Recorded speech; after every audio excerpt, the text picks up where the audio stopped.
a core group of us, a core group of devotees at Krishna Life were originally in New York, as some of you might have known.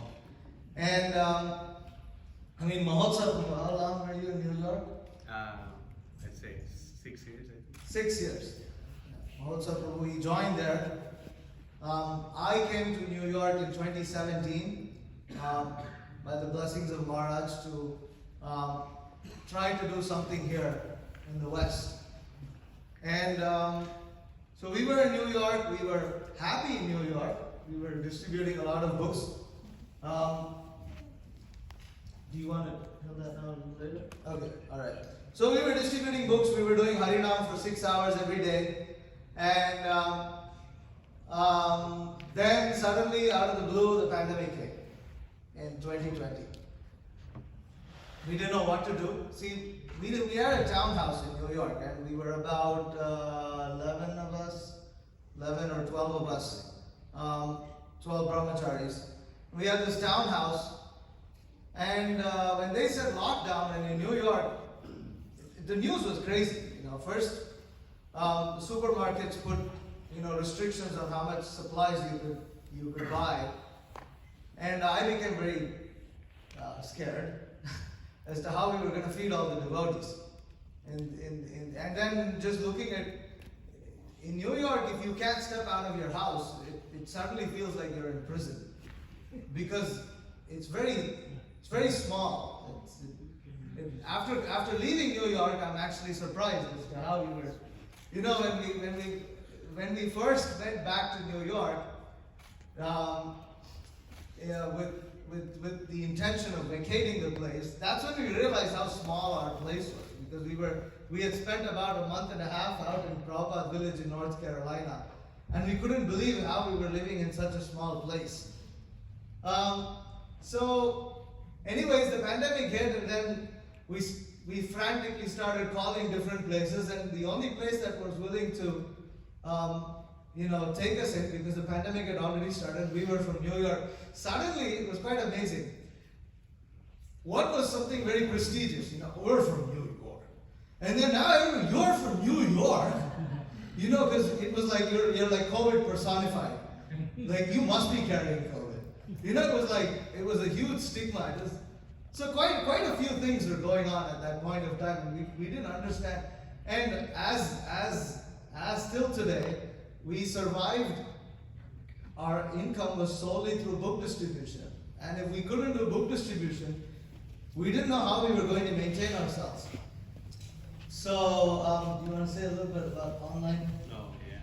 So, we, like we said, book distribution is the only solution. So we tell you. Anyway, so we were thinking about how we should actually go about distributing books, and we couldn't go out on the streets of New York. So, I remember I was sitting outside the window and I was looking right outside. I wasn't sitting outside the window. I was sitting inside the room and looking outside the window. I remember seeing there was a grocery truck which had come in, and they, whatever, drop off groceries and all that. And I thought that, okay, for the body, the food is so essential, but more essential than food for the body is Prabhupada's books for the soul. So then I thought that, okay, if these people are able to get groceries, they can get your Prabhupada's books. So then, I was chanting and I was praying. I was really, really praying as hard as I could. And then, and then somehow or the other, I got this idea that I could start distributing books online. And, we started distributing books. And then all of a sudden, there was like this explosion of Bhagavatams, and it was just like flying out. I almost felt like I had like some kind of mystic power where I would just touch my phone and like, I would just be on my phone. Usually when you're on books, you're like standing on your feet and you're like, going to shooting books for 6-7 hours, and like your legs hurt and your hands hurt and this and that. But for me, the main thing was hurting was my neck, because I was like on my phone the whole time. So anyway, I started shooting books, and then there was like this explosion of Bhagavatams like all over the world. Literally, we sold sets in Australia, in South America, in Russia, in Norway. I don't even, some of the languages that we sold books in, I didn't know the language, so just like using Google Translate to like translate whatever they would say, and then I would say something in English and use Google Translate and send it back. So we had back and forth like this, and like that we were able to distribute Bhagavatams. And I remember like in 1 month, it was really huge for us at that point of time. I think in 1 month we did 50 Bhagavatams. We were like, wow, that's so amazing. We did 50 Bhagavatams in a month. And then we started just doing more and more and more, and just started increasing like that. And that's how we actually were able to survive a good part of the pandemic. I remember the beginning of the pandemic, I called up Mahottsaha. I was like, Prabhu, we can't step out of the door, you can't go out, it's called lockdown. And he was like, what the hell is that lockdown? And he's like, you can't distribute books. He was like, can't distribute books? I was like, yes, Prabhu, it looks like no, but you can't. I remember him like having a serious argument about you cannot distribute books right now. And he was like, no, there can never be a time where you cannot distribute books. Yeah, go ahead. There's actually a quote in the Prabhupada's books where he said that the mercy of Lord Chaitanya is that we'll always have customers. That means we sell the books, we don't give it for free.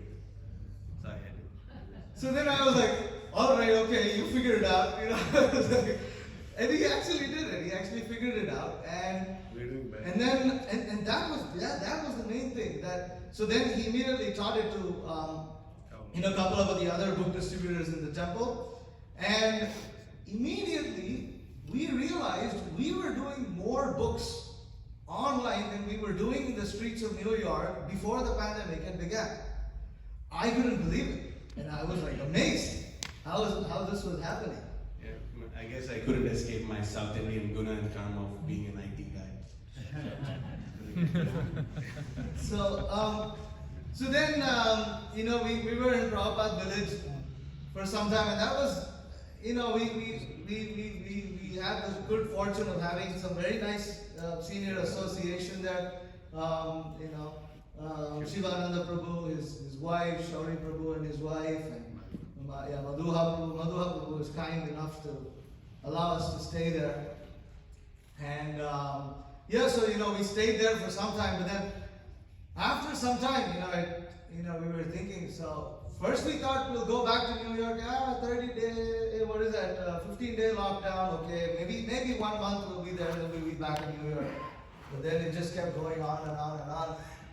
And so then as we were trying to figure out, because it was a temporary situation, we weren't meant to stay there in Prabhupada village, and we were kind of like, we were straining everything with our presence, and so we were thinking, okay, we have to move somewhere. So then I started calling up different places. I remember reaching out to Venkatesh, who's over here, and asking, can we come and stay in your house in Indianapolis, or is there some place we can come and stay? I was calling Alachua to try to see if we could, move the Brahmachari ashram there. But we were looking at different places, not as a permanent move. Nothing was intended to be permanent, but maybe move closer to a city. And that's when Bhakta Ram, I don't know where he is. So Ram. He called us out of the blue, and Bhakta Ram is someone we met on book distribution in Long Island in New York, right? So you want to say something? Yeah. The only books we distribute. Ram, there he is. Wow. Ram, Jai Shri Ram. Thank you so much for coming right on time. So our Guru Maharaj actually said it's Ram's mercy that we're in Atlanta. So we remember we meeting Ram in Long Island. We thought it's going to be a huge book distribution gig. It's going to be our biggest ever or whatever. And we went there, it was really bad. And the only person we met was Ram, and we distributed books to Ram. And and not only we distributed some books, and then we also sold Ram later in the future Bhagavatam set, right? So Ram then went to New Vrindavan and met Apurva Prabhu and his good wife, and then got in touch with them, started doing the Bhagavatam calls, and was practically cultivated by them. And then, but occasionally he would stay in touch with us. I remember, he would send regular donations like this.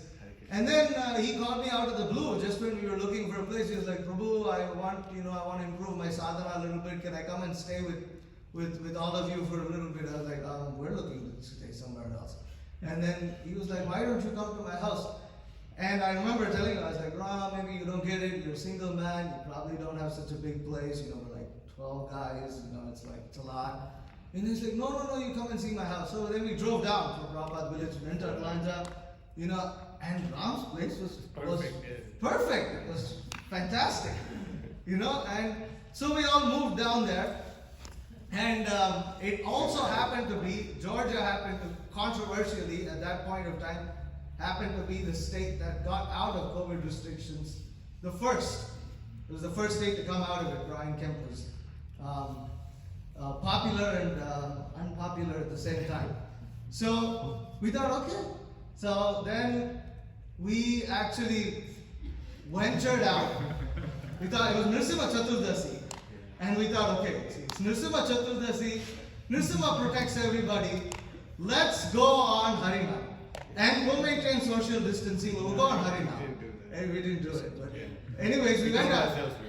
And then so we went out on Harinam. Yeah. And like, so Joseph, you ready?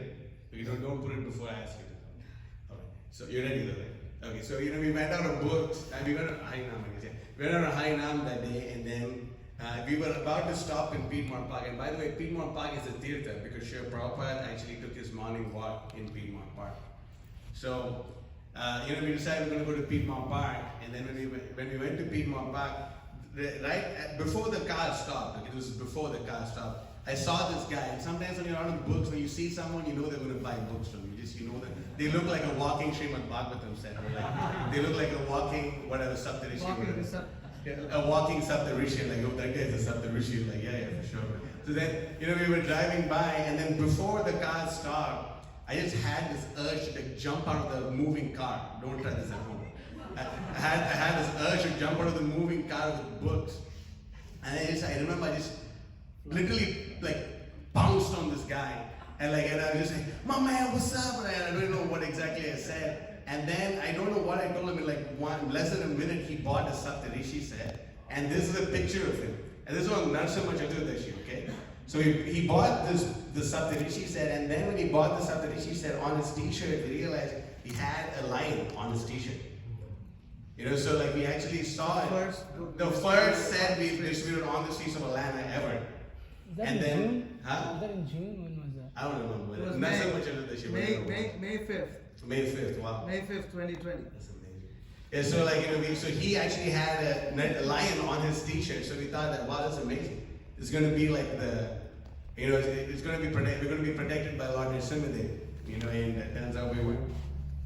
Yeah.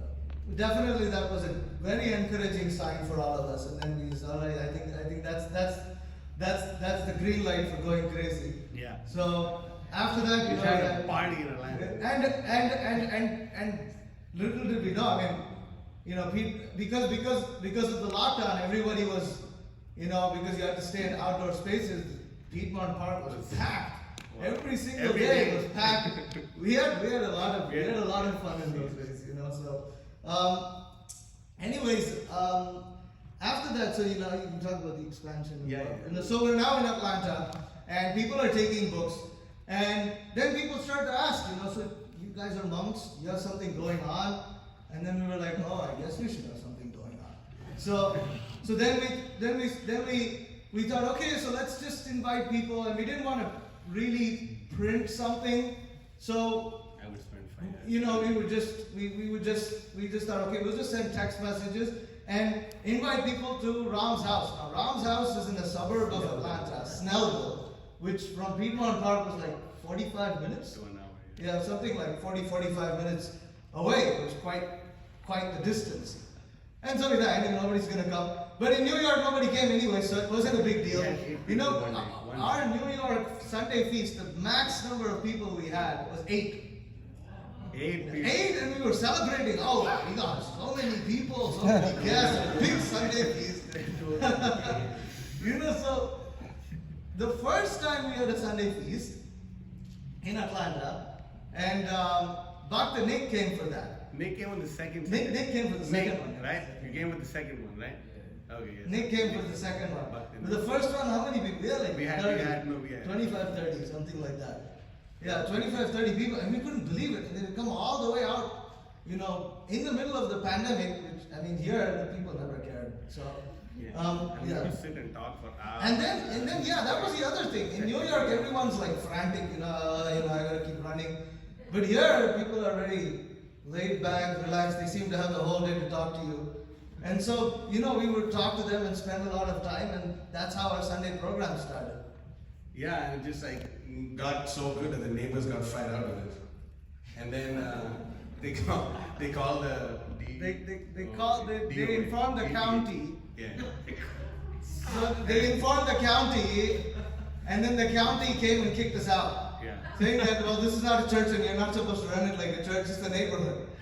So then we were in the situation that we had to leave. 15 days. We had 1 month. We had to figure a place in 1 month. We had to find and rent a place in 1 month. And we started frantically searching, and I was quite concerned because, already we've been kicked out once. So it's because this is my first experience. In New York, anything goes. You take any building, do anything you want with it, and nobody, everything happens in New York. So, but outside New York, there's actually these kind of things that exist in the country. You don't know that when you're in New York. So we've already experienced it once, and I didn't want to experience it again. So we were looking for houses or some buildings on main roads, and we were looking so many places we were looking for. And then we finally found this one place on Ponce de Leon. After we signed the lease, we realized we were 2 minutes away. We were 1 block away from the temple. But So no foul. but anyways, temple didn't have programs at that time. ISKCON Atlanta. So, yes, ISKCON Atlanta. Yeah, we were 10 minutes away from the. No, one block. So 10 minute, not even a 10-minute walk actually. Yeah. So, like this, our Sunday program started. Things started rolling. Book distribution started expanding. In the meantime, actually, until we found a place, we didn't want to stop our Sunday program. So we were doing Sunday programs at Piedmont Park. Under a tree. Like this kind of a tent, or under a tree, we'd set up a tent. And I remember. There was no tent. There was no tent. We would be under a tree, and when it would rain, we would still sit under a tree. And No, there was a tent for Krishna. What tent? There was a tent. There was a tent for Krishna. But, and I remember, especially Kamra Mataji, who's still, she's one of our congregation members. She remembers that she was like, who are these monks? She told you, yeah, right? she said, when I saw you all in the park, I thought you were just a bunch of homeless monks. So this is what I'm talking about is July 2020. Right? This is July 2020. We're considered homeless monks doing our Sunday program under a tree in Piedmont Park and serving prasadam under a tent over there. And so then we get this Ponce de Leon place. It was a really nice place. I mean, our preaching really took off after we got that place. And our Sunday program started growing. And the very same year, on Govardhan Puja, we held this really, really nice festival. On Govardhan Puja, we called it the Food Mountain Festival. And people like the name, the Food Mountain, because in Atlanta there's a stone mountain. So it's the Food Mountain. So Food Mountain Festival. And that festival, how many people did we get for it? We had 120 guests. And it's a small hall. It's not really big. And there were 2 Indians. So it was all local people. So during that festival, we had kirtan going on. And I remember coming downstairs, I forgot who told me Gopal Champu Prabhu, who was with us at that time, he was like, Prabhu, you have to come downstairs. And the floor is shaking. So then I actually go downstairs and you see the ceiling lights. They're bouncing up and down. I was so scared. I was like, and there's kids, there's all people up there, and they're all jumping up and down in the kirtan, and I was really scared. Anyways, but then we kind of went and calmed down the kirtan, but that's when we realized that, we've outgrown the space, space too quickly. So then during prasadam time, people are sitting on the stairs, they were sitting everywhere, and it was so we thought, okay, it looks like, we have to find another place. And then we started looking for one. We actually didn't like this place when we first saw it. And then anyway, we saw it and it was really good. It was awesome. Yeah, anyway, we just saw like the, book distribution is expanding so much. And Prabhupada actually says in one place that if you keep distributing books, a temple will fall on your head. So this temple fell on our head as we were distributing books. And it literally fell on our head. Yeah. So we were looking for places. We didn't really like anything, and everything was. And first of all, we didn't have any idea how we were going to pay for it. We came in contact with the devotee, in Orlando, and he helped us get high interest loans with which we've bought this building. So this building is still under a loan of 1.1 million that we're paying at 8% interest every month off of. My reasoning was that the place we were paying in Ponce de Leon, we were paying a rent of $5,000 a month. 8% interest is $7,333. So I thought, okay, approximately $2,300 more. I'll be paying rent as interest, but we get a big place, and then we can try to expand preaching, and then eventually Krishna will send some Lakshmi. So we kind of came to this conclusion. Maharaj actually encouraged us, which was very surprising, because it was from a business perspective, it was highly risky. It was very risky. We're simply surviving on books. And I remember one of our godbrothers, who's now in India. He was in ISV formerly. He later told us, he recounts telling Maharaj that I don't know how you managed to get them to do this, because from a business perspective, and I'm a businessman, I would never do this. I would never do this. A very risky venture. But then Maharaj told him that, well, I was the one who pushed them to do it.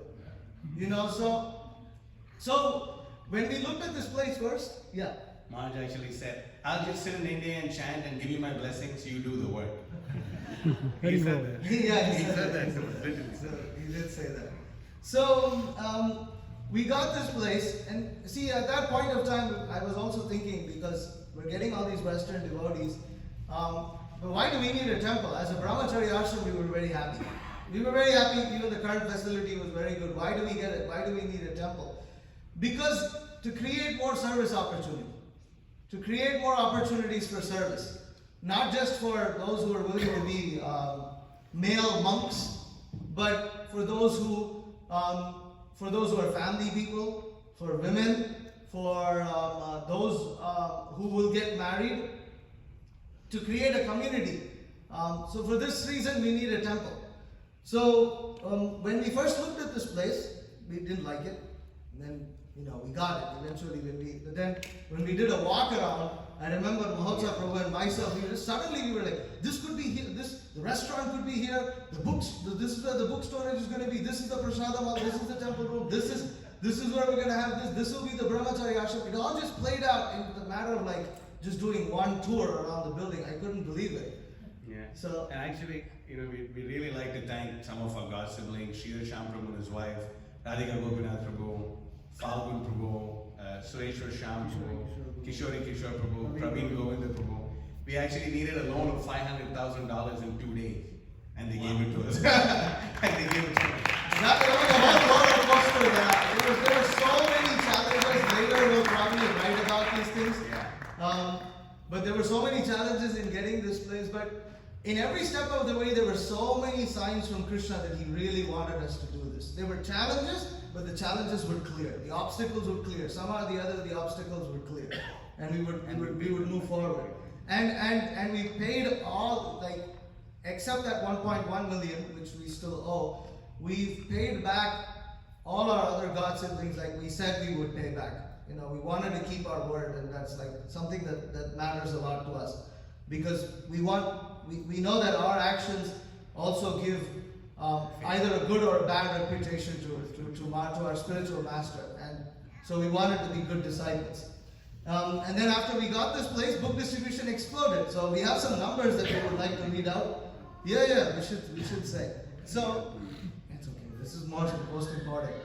So, just to give you an idea of how much book distribution is expanded, right? We did in 2015, our total book scores for the year was 8,888.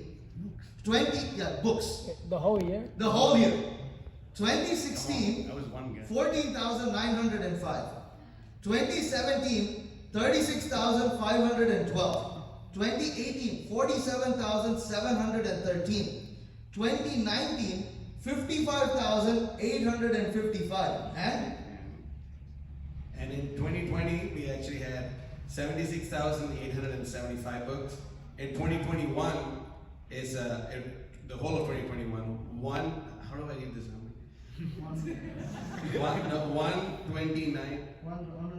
129,479 books in 2021. And in 2022, as of now, till date, we are at 125,000 books. Haribol! Haribol! We always say, it ain't over till it's over. So we still have it until December. So we're gonna go smash, crash, and bash this previous year's book scores. So even revenue wise, we were like in 2021 we had grossed over $1 million. And it's all book distribution primarily. There's some donations here and there, but we grossed means that's not our profit. It's gross, meaning that we still have a lot of expenses and everything. And oh yeah, we have a video. That's right. So we grossed over $1 million this year till date, which we're in the end of August. We're already over 1.1 million. 1.6 million. Right. That's 1.6 million this year. But so in this building we had to put, after buying $1.1 million, we had to put $700,000 to bring it up to where it is right now. And there's a lot more. And there's a lot more. So we have a future project. We're going to quickly play this video and then we're going to end here. Yeah, I can't see anything from here.